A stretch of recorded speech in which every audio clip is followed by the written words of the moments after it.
नमस्कार विद्यार्थी मित्रांनो, लक्ष सरकारी नोकरी या एज्युकेशनल चॅनलवर आपले पुन्हा एकदा स्वागत. मित्रांनो, आज आपण काही महत्त्वाचे चालू घडामोडींचे प्रश्न या ठिकाणी कव्हर करून घेणार आहोत, जे येणाऱ्या भरतीसाठी महत्त्वाचे असणार आहेत. आपण कोणत्याही परीक्षेची तयारी करत असाल तर त्या प्रत्येक परीक्षेसाठी हे प्रश्न अतिशय महत्त्वाचे असणार आहेत. व्हिडिओ शेवटपर्यंत नक्की पाहायचा आहे. एक्स्ट्रा माहिती जी आपण या ठिकाणी सांगण्यात येणार आहे तर ती आपल्याला वहीमध्ये नोट डाऊन करायची आहे. तसेच व्हिडिओ शेवटपर्यंत नक्की पाहायचा आहे. कोणीही व्हिडिओ अर्धवट सोडायचा नाही, कारण सर्व प्रश्न जे आपण या ठिकाणी कव्हर करणार आहोत तर ते सर्वच्या सर्व प्रश्न हे महत्त्वाचे आणि परीक्षेच्या दृष्टिकोनातून विचारले जातील असेच आपण कव्हर करणार आहोत. आजचा आपला भाग असणार आहे 541वा. या भागामध्ये आपण 17 ऑगस्ट 2026 या दिवसातील महत्त्वाचे चालू घडामोडीचे प्रश्न या ठिकाणी कव्हर करून घेणार आहोत. व्हिडिओला लगेचच सुरुवात करायची आहे. व्हिडिओला सुरुवात करण्या अगोदर चॅनलवर जर नवीन असाल तर चॅनलला सबस्क्राईब करून घ्यायचं आहे. इंस्टाग्राम पेज असेल किंवा टेलिग्रामचं पेज असेल, या दोन्ही ठिकाणी देखील आपल्याला फॉलो करून घ्यायचं आहे, सबस्क्राईब करून घ्यायचं आहे. प्रश्न क्रमांक पहिला, मेशन इन डिस्पॅचेस या शौर्य पुरस्काराने कोणत्या श्वानास गौरविण्यात येणार आहे? अलीकडेच 80व्या स्वातंत्र्य दिन जो काही आपण साजरा केला तर त्याच्या पूर्वसंध्येला भारताच्या राष्ट्रपती द्रौपदी मुर्मू यांनी जवळपास 78 जे काही शौर्य पुरस्कार आहेत बघा, तर ते जाहीर केले. आणि त्यामध्ये हा जो काही महत्त्वाचा पुरस्कार आहे बघा, श्वानास संबंधित पुरस्कार आहे. तर मेशन इन डिस्पॅचेस हा शौर्य पुरस्कार एका श्वानास जाहीर झाला असून श्वानास तो गौरवण्यात येणार आहे. त्या श्वानाचं नाव काय आहे? तर पर्याय ड, टायसन. टायसन असं त्या श्वानाचं नाव आहे, ज्याला मेशन इन डिस्पॅचेस या शौर्य पुरस्काराने गौरविण्यात येणार आहे. प्रश्न अतिशय महत्त्वाचा आहे. श्वानाचं नाव आहे टायसन. प्रकार जर आपण पाहिला तर लष्करी ॲसॉल्ट डॉग. लष्करी ॲसॉल्ट डॉग. जाती कोणती आहे याची? तर जर्मन शेफर्ड. जर्मन शेफर्ड या जातीचा हा श्वान आहे, ज्याचं नाव आहे टायसन. युनिट जर आपण पाहिलं तर 2 पॅरा स्पेशल फोर्सेस हे त्याचं युनिट आहे. सन्मान आपण पाहिलं तर इथे दिलं मेन्शन केलं आहे बघा, मेशन इन डिस्पॅचेस हा त्याचा सन्मान असणार आहे. घोषणा 80व्या स्वातंत्र्य दिनाच्या पूर्वसंध्येला राष्ट्रपती द्रौपदी मुर्मू यांनी केलेले आहे. ऑपरेशन जर आपण पाहिले तर ऑपरेशन रक्षक, ऑपरेशन त्रशी 1 या या महत्त्वाच्या ऑपरेशनमध्ये यांनी चांगली कामगिरी केली आहे. ठिकाण जर आपण पाहिलं तर किश्तवाड जिल्हा, चत्रू बेल्ट, जम्मू काश्मीर या ठिकाणी हे ऑपरेशन राबवण्यात आले होते. आणि अतिशय चांगली कामगिरी केलेल्या या टायसन श्वानाने, आणि त्यासाठी दहशतवाद्यांचे जे काही लपलेले ठिकाण आहे बघा, तर त्याचा शोध, त्यानंतर आधी पुढे जाऊन दहशतवाद्यांची उपस्थिती निश्चित करणे, गोळी लागून जखमी होऊन पुढे जात राहिला, आणि 3 जैश ए मोहम्मद दहशतवादी हे निष्प्रभाव करण्यात आले. अशी महत्त्वाची कामगिरी ही या टायसनने केली होती. आता हे मेशन इन डिस्पॅचेस नक्की काय आहे? तर लढाईच्या क्षेत्रात दाखवलेले शौर्य व कर्तव्यनिष्ठेसाठी दिले जाणारे अधिकृत लष्करी कौतुक हे मेशन इन डिस्पॅचेस आहे. यावर्षी एकूण 89 जणांना हा सन्मान प्राप्त झाला असून टायसन हा एकमेव प्राणी विजेता असणार आहे, लक्षात ठेवायचा आहे. प्रश्न क्रमांक दुसरा, संयुक्त हवाई सराव उदार शक्ती 2026 कोणत्या 2 देशादरम्यान आयोजित करण्यात आला? प्रश्न हा देखील महत्त्वाचा असणार आहे. तर संयुक्त हवाई सराव उदार शक्ती, नाव लक्षात ठेवायचं आहे, उदार शक्ती हा हवाई सराव कोणत्या 2 देशादरम्यान आयोजित करण्यात आला आहे? तर याचं उत्तर असणार आहे पर्याय भारत आणि मलेशिया. भारत आणि मलेशिया या 2 देशादरम्यान हा संयुक्त हवाई सराव उदार शक्ती 2026 हा आयोजित करण्यात आला आहे. प्रश्न महत्त्वाचा आहे, लक्षात ठेवायचा आहे. आयोजन जर आपण पाहिलं तर याचं आयोजन हे सुबांग एअरबेस मलेशिया, सुबांग एअरबेस मलेशिया या ठिकाणी करण्यात आलेलं आहे.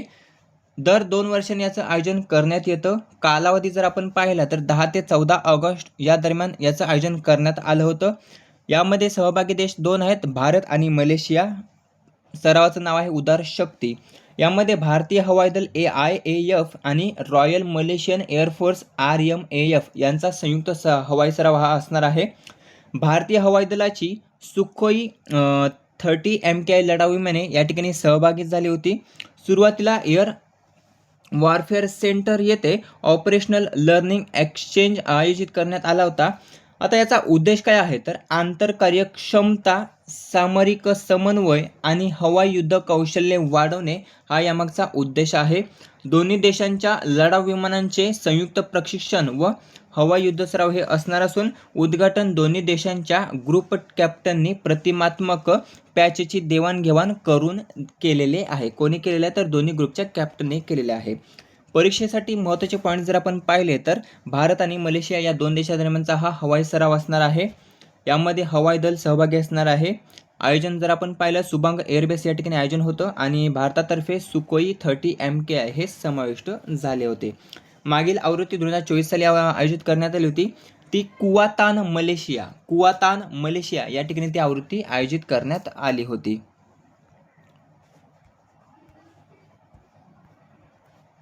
प्रश्न क्रमांक 3 आहे, भारतातील पहिले स्कोप 2 उत्सर्जन मुक्त प्रमुख बंदर हे कोणते ठरलेले आहे?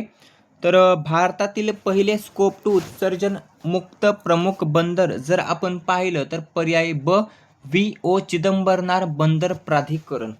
VO चिदंबरनार बंदर प्राधिकरण हे भारतातील पहिले स्कोप 2 उत्सर्जन मुक्त प्रमुख बंदर ठरलेले आहे. महत्त्वाचा प्रश्न आहे. या बंदराचं जुनं नाव जर आपण पाहिलं तर तुतीकोरीन बंदर असणार आहे. ठिकाण आहे तुतुकोडी, तमिळनाडू या ठिकाणी हे बंदर स्थित आहे. उपलब्धी जर आपण पाहिली तर भारतातील पहिले प्रमुख बंदर जे स्कोप 2 उत्सर्जन मुक्त ठरलेले आहे. आता स्कोप 2 उत्सर्जन म्हणजे काय तर बाहेरून खरेदी केलेल्या वीज, वाफ, हिटिंग किंवा कूलिंगमुळे निर्माण होणारे अप्रत्यक्ष हरितगृह वायू उत्सर्जन म्हणजे हे स्कोप 2 उत्सर्जन होय. जेव्हा बंदराची नूतनीकरणीय ऊर्जा निर्मिती एकूण वीज वापरापेक्षा जास्त होते तेव्हा स्कोप 2 उत्सर्जन हे 0 मानले जाते. हा महत्त्वाचा पॉईंट आहे. यावर एक प्रश्न विचारला जाऊ शकतो. पुन्हा सांगतो, बाहेरून खरेदी केलेल्या वीज, वाफ, हिटिंग किंवा कूलिंगमुळे निर्माण होणारे अप्रत्यक्ष हरितगृह वायू उत्सर्जन म्हणजे स्कोप 2 उत्सर्जन. जेव्हा बंदराची नूतनीकरणीय ऊर्जा निर्मिती ही एकूण वीज वापरापेक्षा जास्त होते तेव्हा स्कोप 2 उत्सर्जन हे 0 मानले जाते. असा प्रश्न विचारला जाऊ शकतो. तेव्हा काय मानले जाते तर उत्सर्जन हे 0 मानले जाते. प्रश्न क्रमांक 4 आहे, देशातील सर्वाधिक कर्जबाजारी राज्य कोणते ठरलेले आहे? अलीकडेच माहिती प्रसारित झालेली आहे आणि त्या माहितीनुसार जर आपण पाहिलं तर देशामध्ये सर्वाधिक कर्जबाजारी राज्य आपण पाहिलं तर पर्याय अ तमिळनाडू. तमिळनाडू हे जे काही राज्य आहे तर ते देशातील सर्वाधिक कर्जबाजारी राज्य ठरलेले आहे. एकूण 28 राज्यांचे कर्ज जर आपण पाहिले तर सुमारे 110 लाख कोटी रुपये एवढे असणार आहे. किती? 110 लाख कोटी रुपये एकूण 28 राज्ये.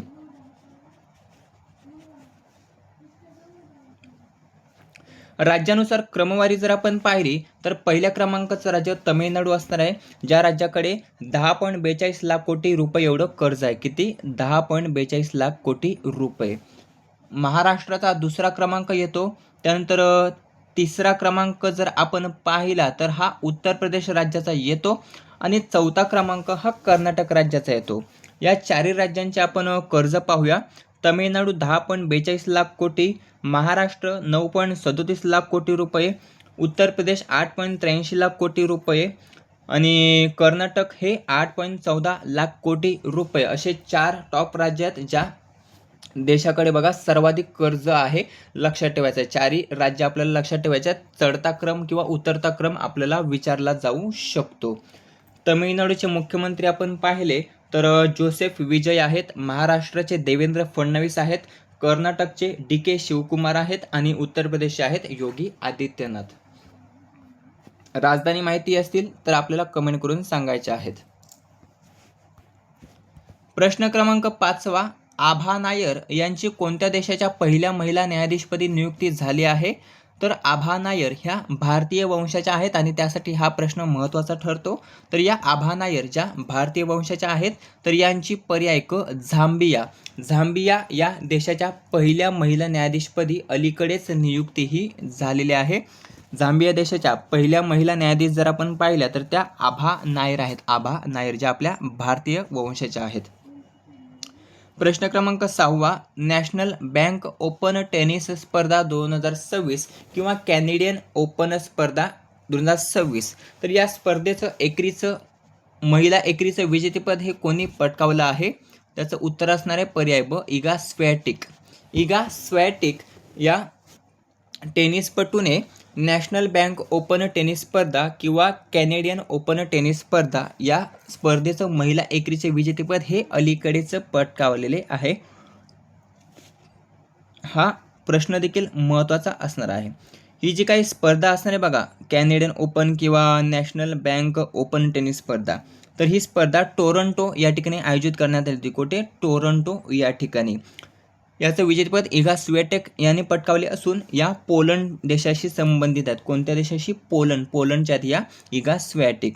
महिला दुहेरी विजेते जर आपण पाहिलं तर त्यामध्ये कतेरिना सिनियाकोवा व शुआई झांग यांनी महिला दुहेरी विजेतेपद पटकावले आहे. इगा स्विॲटेक जर आपण पाहिलं तर 2026 मधील स्विॲटेकचं पहिलं WTA टूर विजेतेपद हे असणार आहे. विजयानंतर WTA क्रमवारीत हिचं स्थान आपण पाहिलं तर ते 5वे असणार आहे. कितवे? 5वे स्थानावर आता ती पोहोचलेली आहे. उपविजेती कोण असणार आहे तर एलेना रायबाकिना. एलेना रायबाकिना ही उपविजेती असणार आहे. ही जी काही स्पर्धा असते तर ती हार्ड कोर्टवर खेळवली जाते. कशावर? हार्ड कोर्टवर खेळवली जाते. कोर्ट देखील विचारला जातो, त्यासाठी लक्षात ठेवायचं आहे. प्रश्न क्रमांक 7 आहे, सेबीचे कार्यकारी संचालक म्हणून कोणाची नियुक्ती करण्यात आली आहे? तर सेबीचे कार्यकारी संचालक जर आपण पाहिले तर पर्याय अ प्रशांत महापात्रा. प्रशांत महापात्रा यांची सेबीचे कार्यकारी संचालक म्हणून नियुक्ती ही करण्यात आलेली आहे. सेबीबाबत थोडीशी माहिती पाहूया. Securities and exchange board of India. Securities and exchange board of India म्हणजे सेबी. याचे अध्यक्ष आपण पाहिले तर तुहिकांत पांडे. स्थापना आपण पाहिली तर 12 एप्रिल 1988 रोजी सेबीची स्थापना ही सुरुवातीला एक बिगर वैधानिक अशासकीय संस्था म्हणून झाली होती. वैधानिक दर्जा जर आपण पाहिला तर तो 30 जानेवारी 1992 रोजी सेबी कायदा 1992 अंतर्गत याला कायदेशीर वैधानिक अधिकार आणि स्वायत्तता देण्यात आली. सेबीचं मुख्यालय विचारलं तर मुंबई या ठिकाणी आहे. मुंबईमध्ये कोठे? तर वांद्रे कुर्ला कॉम्प्लेक्स या ठिकाणी सेबीचं मुख्यालय आहे. आणि प्रादेशिक कार्यालय जर आपण पाहिले तर नवी दिल्ली, चेन्नई, कोलकाता आणि अहमदाबाद या ठिकाणी याचे प्रादेशिक कार्यालये आहेत. राहिला 8वा आणि शेवटचा प्रश्न, इंडोनेशियाचा स्वतंत्र दिवस कोणत्या दिवशी साजरा करण्यात आला? तर पर्याय ड इंडोनेशियाचा स्वतंत्र दिवस जर आपण पाहिला तर 17 ऑगस्ट या दिवशी साजरा करण्यात आला आहे. 81वा वर्धापन दिन हा इंडोनेशियाने साजरा केलेला. कितवा? 81वा स्वतंत्र दिवस. इंडोनेशिया स्वतंत्र केव्हा झाला होता? तर 1945 रोजी इंडोनेशिया हा स्वतंत्र झाला होता. भारत हा 1947 रोजी स्वतंत्र झाला आहे. मित्रांनो, अशा प्रकारे महत्त्वाचे 8 चालू घडामोडीचे प्रश्न या ठिकाणी आपण पाहिलेले आहेत. व्हिडिओ कसा वाटला कमेंट करून नक्की सांगायचं आहे. व्हिडिओ आवडला असेल ते मित्रांसोबत शेअर करायचा आहे. तसेच इंस्टाग्राम असेल, टेलिग्राम असेल या ठिकाणी आपल्याला जॉईन व्हायचं आहे, फॉलो करायचं आहे. यूट्यूब चॅनल देखील आपल्याला सबस्क्राईब करून घ्यायचं आहे. भेटूया पुढील भागामध्ये. धन्यवाद.